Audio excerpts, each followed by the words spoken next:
আমার কোনো ভিডিওই কখনোই কারো কাছে পৌঁছায় না বা কেউ বেশি শেয়ার করে না বা আমার ভিডিও কখনো ভাইরাল হয় না। তো তোমাদেরকে কয়দিন আগে একজন মহিলার ভিডিও দেখিয়েছিলাম, তো তাকে কিছু খাবার দিতে যাচ্ছি কারণ সে দুদিন থেকে না খেয়ে আছে। তো তার জন্য আমি বিস্কিট মুড়ি আর একটু ভাত নিয়ে গেছিলাম। আজকে একাদশী, অন্ন যেহেতু আমি অল্প রান্না করেছি শুধু ছেলের জন্য, তবুও যার খাবারটা ভগবান তাকে দিয়েই দেয়, যার ভাগ্যের খাবার।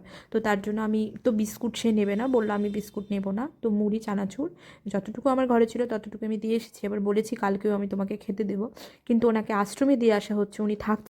উনি থাকছে না, বলছে যে ওনার সঙ্গে নাকি সেই আশ্রমের ম্যানেজার খারাপ ব্যবহার করে। জানি না সে কি খারাপ ব্যবহার করে, তো উনি বারবার সেখান থেকে চলে আসছে।